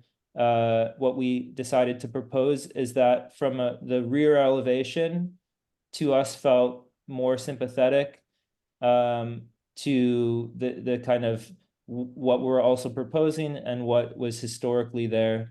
So and I think as well from the interior, Ben and Henry liked the idea that it would be just a simple door, I think. And then is it the same width as the window above it? That's right, yeah. Okay. My other concern is the digging out of the backyard. It looks like a very deep excavation. So what was that you said about there's no historic grade back there? Sure, let me pull forward to, I think you can see here, this is on the left, what's there now. So the neighbors to the east, 2.5 Grove Street, their rear yard is a sort of patio that is, doesn't seem to have any kind of natural precedent, and it's maybe 3 or 3.5 feet above the grade of the yard at 4 Grove. The yard at 6 Grove sinks down again, I think about 30 inches, and then it's not drawn here, but it goes back up at 6 Grove. So it's a kind of topography. There's no natural grade, that is to say, it's not flat. And then I'll go forward to the next slide if you allow. There is it is an excavation that we're proposing to kind of create this garden, which I said we found inspiration in the immediate neighbors. This is each of 10, 8, and 6 Grove. All the other houses on the row have historically had a tall bricked in enclosure as a rear yard. And it continues to be that way, at least at 10 Grove. So we're finding historical precedent in that the idea of having a brick garden is in each of the 3 buildings that make up the other 3 buildings that make up the row. And then in terms of the excavation, there's very little of underpinning of any historical structure. The place that the excavation would say touch, that's of a house on the row, is, you can see, if you can see my cursor here, this is an extension of the building at 6 Grove, and there is an underpinning of that. There's it would merely, the bottom of the footing basically meets the bottom of that foundation wall there. So there's no structural underpinning required either in the excavation or as a kind of retaining wall. Thank you. Could you say that again? There is underpinning, but it's not structural. There's no underpinning. This is the place where it touches the historical structures that are on the Grove, on the row, and there is not underpinning here. Oh, I just misunderstood. Okay. Yeah, no worries. So you can see in actually, I'll just to clarify, on the right here, if you can see my cursor, the foundation of the building to the right, which is 6 Grove, it is at its bottom, essentially at the same grade as the bottom of the proposed new garden here. So there's no underpinning in excavation, and there's no true retaining wall required on that side. Okay, is there underpinning on the other side? There is underpinning required. Wherever there's underpinning, we want to know about it. There is underpinning, and we have filed with landmarks. What does it touch? It underpins a relatively modern patio that's on, if you can follow my cursor here, there's basically a concrete beam that supports this modern patio. Let me see if I can find it's a patio adjacent to the garden. It's a patio adjacent to the garden. Let me pull up let's see here, that section, context section here. This is a patio that is a paved patio, seems to be relatively modern. There's a concrete beam that supports this patio. It's hard to trace the date of it, but it seems relatively modern. So there would be underpinning of that, the beam that carries the patio there. And then And then at the, let me find another photo. I'll That's just, on the west, am I correct? Reading the. what's that? That's to the west. To the Exactly. west. That's correct. And then on to the That says enough, and we'll have a we have a standard clause that we put in that it must be done carefully and follow the rules and not cause any harm to any building. Yes, absolutely. So that's all thought about the underpinning.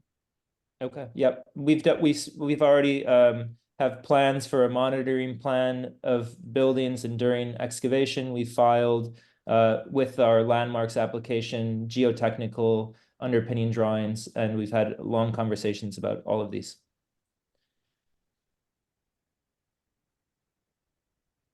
Right, great. Are there any other questions from the committee? Anyone remotely? All right, we'll open it up to the public. Are there any questions from the public? No, oh yes, there's one. Yeah, no, there's one. I will, wait, they put their hand down again. Could you put your hand up again? Maybe they don't want us. Oh, there we go. There we go. Okay. Susan, I will promote you to panelist. There's two, yeah, thanks, Eugene. Russell, I will promote Russell as well. When you rejoin, you can unmute and you have 2 minutes to speak.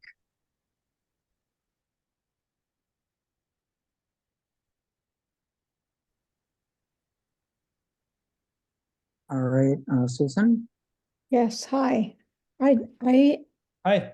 am just concerned about the excavation and the danger to the building itself and the buildings, especially number 6 next door. There have been so many issues in the past year or two that I've been paying attention to this in the village, with buildings becoming structurally unsound and collapsing. And that's, I live in 2 Grove, which our garden kind of backs up to number 4. And it's just a real worry when any excavation is done on buildings this old, and that's all I wanted to say. Thanks. Yeah, we're concerned about this as well, both as architects, structural engineers, the clients, Ben and Henry. We've had long conversations about this. We have worked with both the structural engineer, Old Structures, who are kind of experts working in the neighborhood, working on old buildings such as ours, and Billow Engineering, which is also very experienced as a geotechnical engineer, working also in the village has a long history of doing such. And we've spent a lot of time in conversation with each of them, making sure that this is done very carefully. And part of the plan, of course, is that the excavation is done slowly, carefully, and we have monitoring plans for building movement. All of this stuff is also set up. Yeah, I'm happy to talk more about it if that doesn't clarify it for you or relieve concerns that you have. And there are also, as long as there's plenty of oversight, stringent regulations by the city, and we will have in the resolution the importance of adhering to that. And we've had really remarkable success with far more complicated underpinning than this is through the years. So yeah, it's something we take confident with it. It's something we take very seriously, both from the architecture office, the clients who are long-term residents of the neighborhood. They really see themselves as stewards of this building. They're not interested in doing anything that would jeopardize the building itself or any of the other neighboring buildings. It's not really even the purview of this meeting, but it might be worth saying as well that we're also keeping basically all of the interior flooring, original details, the stairway, much of the interiors as well. They kind of see this as a restoration project. Thank you. Are there others, Susan? There's one more. Or Uh-huh. he was here. There was somebody called Russell who I believe wanted to speak. Yo. Yeah, there you are. Okay. You're muted, Russell. Please unmute yourself, Russell. I see. Am I muted now? I can hear you. Yes, you're good to go. I'm good to go. I'm the guy at number 6. Hello, Jasper. Hi. And I want to say at the top, Ben and Henry are terrific guys. We've met them. They're wonderful. I'm sure they're going to be wonderful neighbors. When I looked at this, the only thing I'm concerned about is that wall against their, dugout garden, on which the entire wall of our extension stands. And so far as, have you done anything about how far down it goes? The wall, you're saying your extension, the wall at your extension? Yeah. The wall of my extension is the wall that you're talking about being one side of the garden, right? Yep. Yes. We have, in fact, part of what it was in a way when we did probes to see what this looked like, it was a bit happenstance that it was the bottom of your foundation. I mean, other than the fact that they're built roughly at the same time, but the bottom of the footing of that is almost exactly at the bottom of where their proposed new garden or level of the new garden would be. It wouldn't require any underpinning of your the foundation wall of your extension. So they're going right down to the foundation of our wall. Yeah, I mean, I guess we could call that whole wall is in somewhat way is a foundation, but let's say the footing of your wall meets the footing of the new garden. So it doesn't go under it, in other words, and shouldn't therefore pose any structural issue. In fact, if all of the dirt was removed right now from that area, nothing would happen. It's not structurally required. Your wall isn't structurally holding anything in other than dirt from our yard. Thank you. Yeah. I hope that, and I don't see that Russell's on the call anymore, but I think No, Russell is on the call. Oh, he is. Okay. It's on the panelist list. Probably, I would be happy to meet with you. Neil, I'm sure would, and I'm sure Ben and Henry would as well. We can if you all will work that out. We can find a way to do that outside of this, but we'd be happy to meet with you if you have any other concern. I have a follow-up. All right, we've got one more question from here in the room. Brian. Thank you. That just raised a question in my mind that although the excavation is down to the foundation of the neighbor's wall, that would seem to expose the foundation to frost conditions that would now be exposed below the frost line. I mean, there seems like there might still be some detrimental effect for that neighbor's foundation.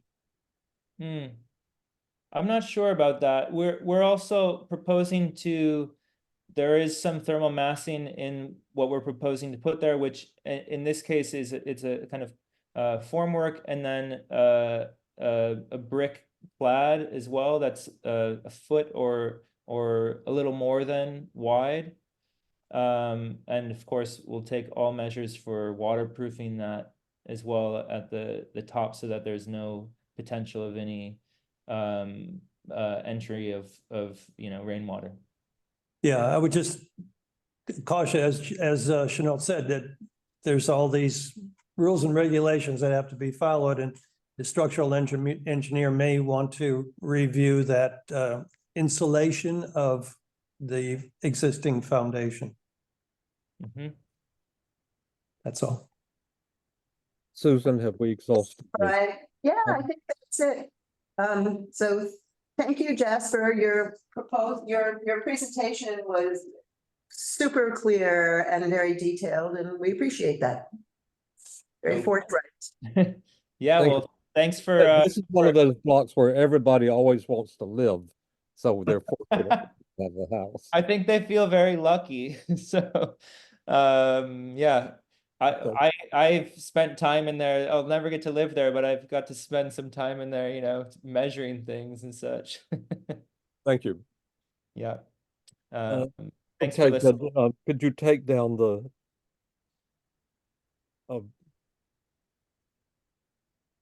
Eugene, if you could take down the presentation, if you can control it. And We're going to move to the business session now. yes, that's what we're doing. Yep. 6668 West 10th Street. If we could first confine our discussion to the proposal and any shortcomings or questions about it, then we'll move to the separate question of the 74-711. From my notes, the objections that I have are the fact of putting in the door at all, and doing away with the symmetry to put in the door, and the question about the treatment of the ironwork. If we could start with the door question, who would like to speak?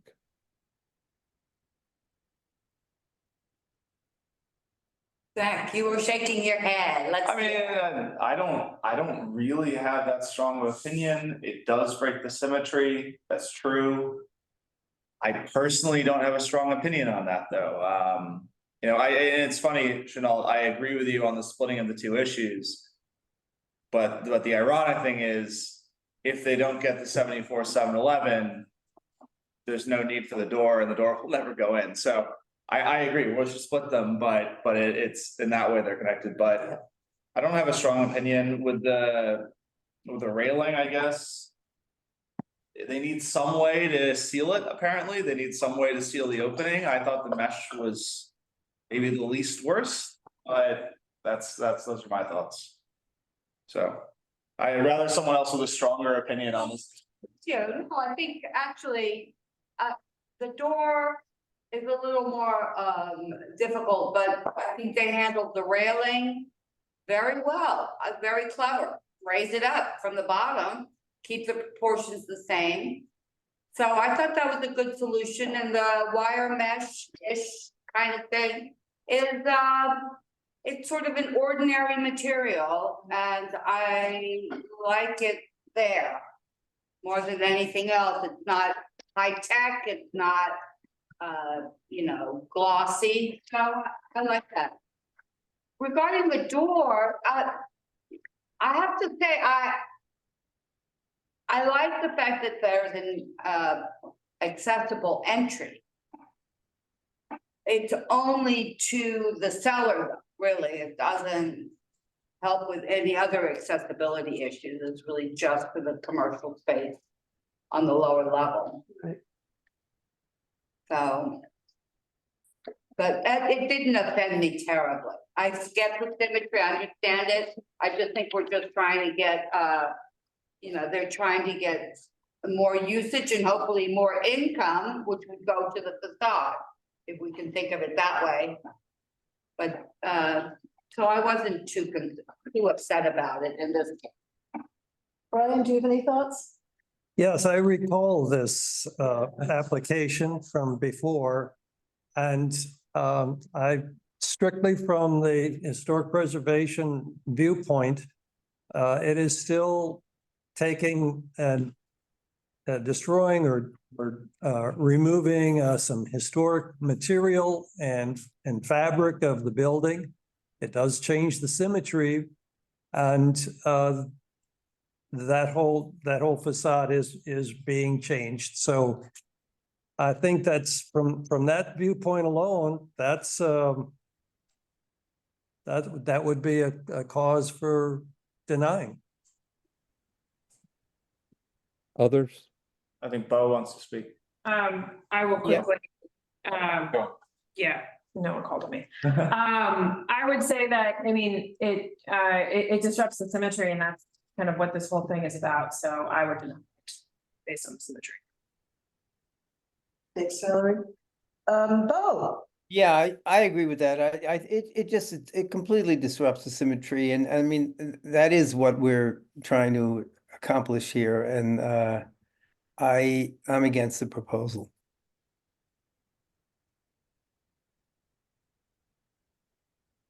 I'll speak through the silence.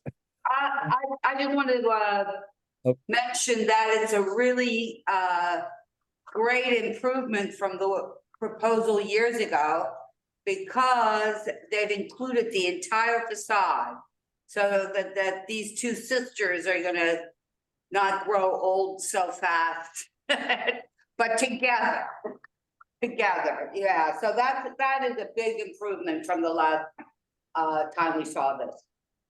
To the point of the door, I can't remember a time that we didn't go to great trouble to make whatever was happening, separate buildings look separate. It especially came up in combining row houses. And if one looks at the small door, it now looks like one building with two entrances and a tradesman's entrance. I just happened to pass the building at the corner of Christopher Street and Waverly Place that was lately made into a one family from the church school building. And it has exactly the same look that this is a service entrance. It also is the case that given the permission, there is a solution otherwise, which is some sort of a lift along the stairs or an elevator lift in the areaway. And I felt that the testimony overemphasized the ugliness of it, because we have one at the Northern Dispensary, lately taken over by God's Love We Deliver, and they came up with a very discreet solution to that. yeah, that's a great point. Yeah.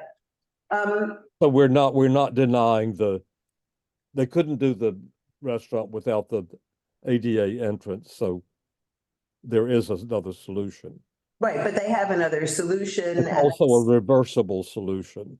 Yeah, Exactly, and that solution doesn't impact the inherent symmetry.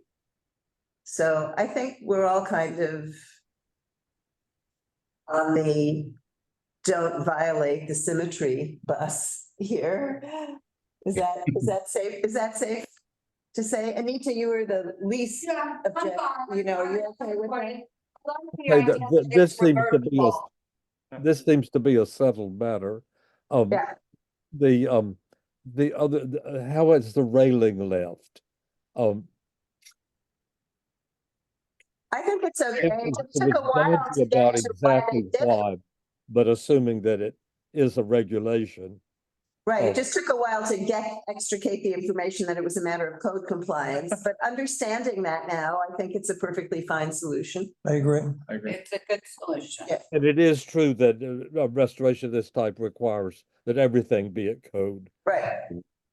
Yes. And it's unusually open. I mean, this isn't Yeah. just adding a little something. But and then the netting is certainly better than a fence behind the fence. Yeah, Yeah. Right. it looks pretty reasonable to me. I might have thought that they could do something within using historic design with some verticals within the fence, but maybe that's Well, considered. that's not the design of the fence now. It's got this floral swirly So thing. we're approving the railing with the netting. Yes. yeah. And the other item is the stairway. Is the stairway even visible from the street? Probably not. Yeah, well, sure. If you can see over and look Right. down, I mean. And it is an improvement over the clutter and. And it's sort garbage of that is there. commendably, service. Used to they're see looking. It just, I think the main thing was it had to conform to tread heights or something like that, and Yes. Right. It certainly did. Straightforward. The blade side, would just put the usual thing in that it conforms to all the regulations. Yeah.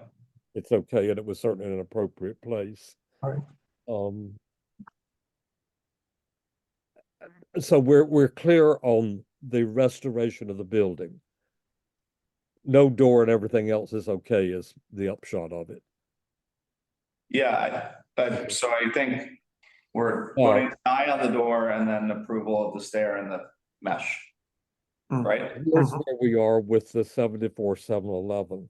Wait, excuse me, Chanel, would you just confirm what Zach? Yeah, so Oh, Chanel. sorry, I didn't hear. Sorry, Chanel, what I think, just so we confirm, we're voting deny on the door and approval of the mesh and the railing and then approval of the stair, right? Yeah, and of course the restoration of the Yeah. So the only exception to the application is the door. Yes. I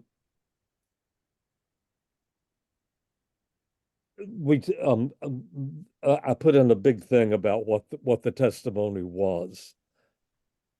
What we're confronted with is, does this restoration, in our view, is it of such a quality that it merits the extension of this concession, as it were?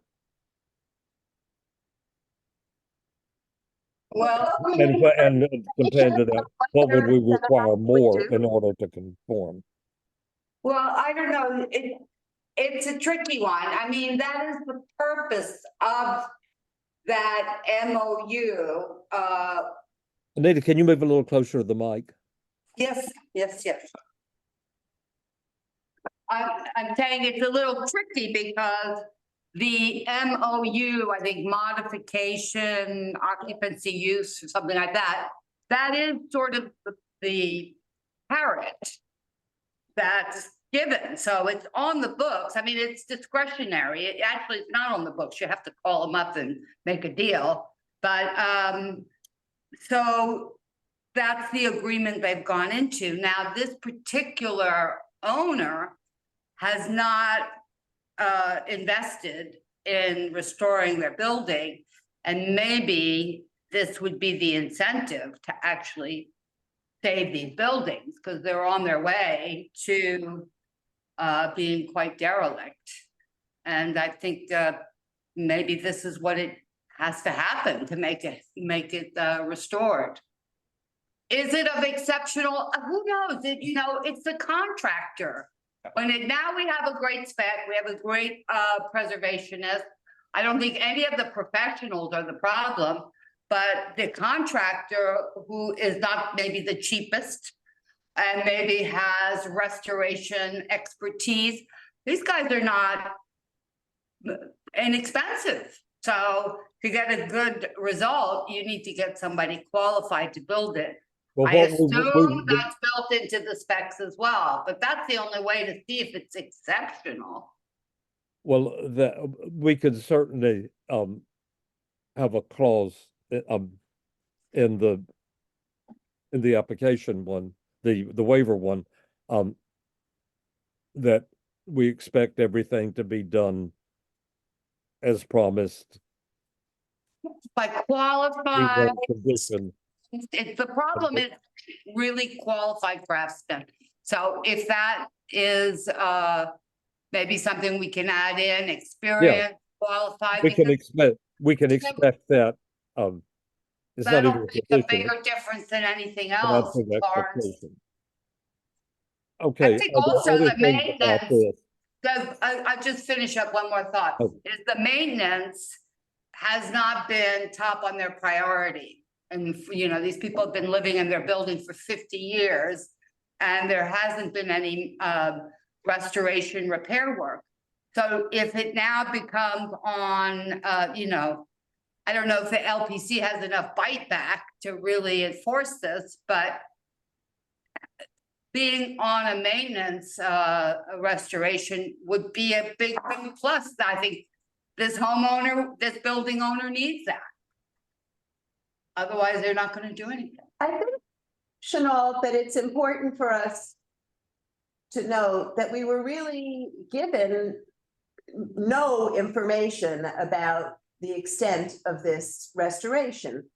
We were told that it's a first-class restoration, but we don't have any information to evaluate that position. We're just taking it on faith that they are able to demonstrate that adequately to LPC. So I think it's important for us to note that we have no way to evaluate whether this is indeed a first-class restoration, or, as you asked, is it anything, what's above what any other certificate of appropriateness would require? So I roll right by my note on that.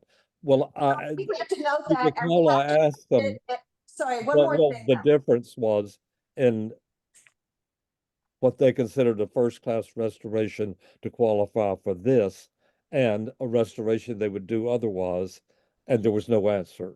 There's no answer, and I think that we have to note in our resolution that the property owner does not seem to have demonstrated care for this property over the past 15 years. So that, in combination with the fact that we were not provided with much other than a promise in terms of information regarding the restoration work. We're perfectly able to say that it was an incomplete presentation. We asked for it, and all he said was that there were a lot of technical drawings. Yeah, it was like, don't worry your pretty little heads about it, kind of an answer. Although, just not to be difficult, but isn't that, that doesn't require a hearing? That's like a maintenance thing. That's what the staff does. Maybe because it's now the 74-711. I don't know what that means, exceptional. There's no, either, it's like pregnant. You're either pregnant or you're not. You either restore it properly or you don't. There's not a lot of it's an okay restoration. It has to be, that's the whole purpose of LPC, to make sure that every restoration is done to the best of their abilities. That's what I was gonna say, that LPC saw the restoration plans and approved them. So I kind of, to me, the horse or the ship was already sailed, the horse has left the barn on that one per se. And so I started thinking about this, well, what are they asking for here? Essentially, they're asking for a basement. That's what they're getting. And then conversely, I mean, I know testimony brought it up as a threat, but if they don't get the basement here, they could come back in and take the whole building, the first floor, wipe it out, and then do an over-under restaurant right there. On the one building, that's in the commercial center. So I'm with Anita in that it's on Landmarks, who approved the renovation work, to actually go and ensure that it's up to snuff and what they promised and everything else. And then I'm saying the basement is, I don't view it as a big deal, and it's probably better than what the alternative would be. That's just how I'm thinking about this. Yeah, I understand, and I don't disagree with you. I just have some concerns because in the past, when we've reviewed 74-711 applications, there has been more information about what the nature of the renovation, of the restoration. We want to ask them to come back with a facade restoration presentation. I think we could. That is by and large what this is about. Yeah. That's what I thought, yeah. Well, how does everybody feel about that? I would be fine for that. I would be good with that, or to just really make it very clear to Landmarks that, you know, we have concerns because The question is whether we express concern or we ask to see something. Again, I'll stick my foot out here, but this these are qualified preservationists. I know that particular firm, I've worked with them, they did paint analysis for me.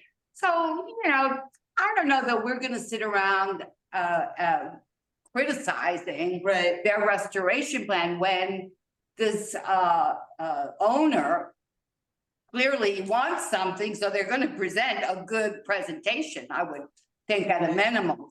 So I don't know, I wouldn't need to see it. I'm gonna assume that the restoration is professionally done right. What about you, Brian? I would agree with Anita and Zach that LPC has reviewed it in depth and they've approved it. I don't think we would see anything different. Other than work went into it, maybe, you know, that they. Well, I mean, we would see some new information, but I don't see the outcome being any different than LPC's determination. Yeah, I agree with that. We should just move on with it.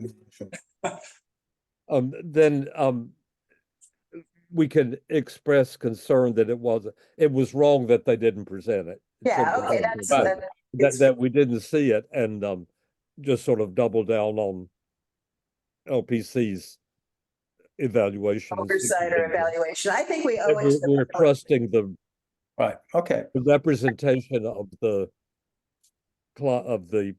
applicant that LPC has it under control. Yeah. And that we expect them to take care of it.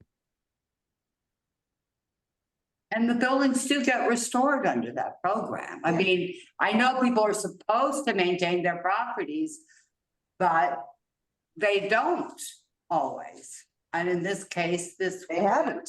Be the incentive, I guess, that he needs to restore both properties, which is a big deal, I think. It's a really substantial gap.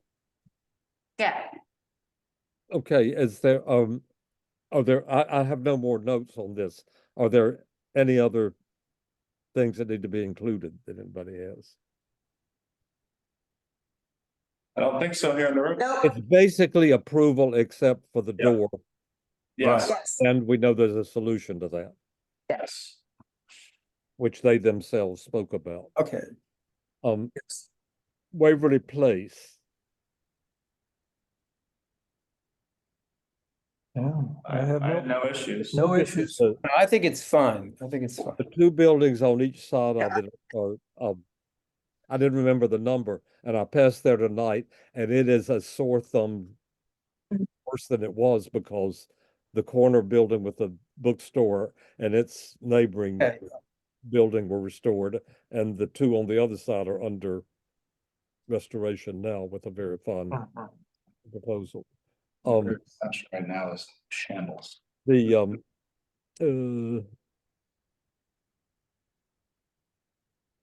I don't have any notes for things to consider. Is there anything that anybody wants to call out? Nope. No. No, we're good. Okay, so as presented. Go ahead. Grove Street, Can I just beginning with in the front. Hold on, Chenault, I think Bo wants to speak. Yeah, no, I just want to say that I think that the Grove Street was a very excellent presentation. I've rarely seen such a good presentation. I think it's a wonderful property and a good project, and I really think we should just approve it and support it. It's you hardly, I mean, I've rarely seen any better proposals than that. And we should just go with it. I think it's, you know, it'll be 100 years before that building is going to need additional work. And it's grateful that they're doing it. It's a wonderful show. And it's a rare case of someone buying. It's almost not a row house. It's a rowette house. It's so tiny. Right. A house of this sort and not trying to make it be right. something it's not. Right. Right. I agree. No extension. No penthouse, no no 3-floor excavation. No spaceship on the roof, no swimming Yeah, exactly. pool. No, it's fabulous. It's just it's a great proposal. Yeah. Okay, so the last two are fine. I So second. Chanel, would you put in the precaution, the note for making sure that the foundation for the neighbor is insulated or somehow that the frost line is taken into account. I have that note from your, All right, otherwise I'm good with it. Yeah. several things. The Ron didn't make it tonight. He may be at the next meeting. Get in as much as you can, the answer to the questionnaire about identifying buildings to be investigated. He's, everybody else is overly busy this time, and he actually has time because he's away from the school for 2 or 3 weeks. Can I make are you finished now? I just wanted to make ask you a question about that. Yeah, yeah. What's your question? Well, I think just as we were talking about this MOU, which I know the restaurant on was it Barra Street, one is by Land, 2 by C, has one of those, and I don't know where the others are, but it would be good to see how well those are actually being maintained. Are they keeping to their commitment? Are they actually, you know, restoring them and keeping them up to this high quality? So I think that might be something to look into. Okay, then the way we would deal with that is if you could put in, you know, fill out a thing and the little form and say that. So would he knows I mean, what I don't know any addresses. That would somebody have to research that. That would be a good starting that's point. his job. The point is to identify things for him to research. Yeah, so I think that would be really good one because this is people who've actually committed to it. And then renege on it, we should know about that when they come in for the And next then thing. explain that it's the maintenance that's the question. Which buildings are those, Anita? The MOU, just like the whatever it is, 11th Street or. Right. And one is by Land, 2 by C, which is, we saw that handrail or the gate or something. That was that same, they have an arrangement just like that with landmarks in order to have a restaurant there. What if by Land is the site? One of them, I'm thinking if, I don't know where the others, where they're anywhere, because my question is, does this really work? I mean, it would be curious to see. Well, let's start with that one as a practice and just send it in and we'll. Yeah, I'd be curious about the other ones as well. Yeah. Just a general follow-up. So as soon as you get any in, Susan and I've done a few, just to get my block seems to be the current place to have all these problems. And, he's beginning to work on them and just go through the steps to see.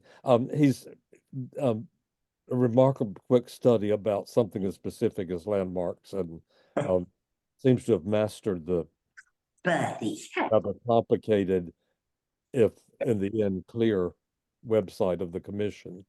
Okay, are we over now? Because I really have to go. Is this Sean? We can go, yeah. I just want to say about the strange thing of these meetings. Again, we're getting literally last minute layovers or outright withdrawals. And it has to do with with their meeting with the commission, which they do after they're scheduled, and our being tied to the open meeting things of a week ahead. So we're doing the best we can. We have I think It's a lot for you too, all that changing. is there anything else that people need to be? Nope. Okay, we'll meet again on Monday. I would think not a terribly long one. Okay. Thank you. Thank See you. Bye. Thank you, Eugene. Zach, have you in the village here? The community paper. Oh, I don't know. Yeah. This is focused on the community, so you might find something. Yeah. Can I take this one? Very much. So witty. Nice to see you, Zach. Good morning. Yeah. I got like a very bad flu or something, and I was like, What are you traveling? I was traveling. That was a couple months ago. I was Is somebody in power to turn this in off? LA. Well, there you go. Yeah, it was nice.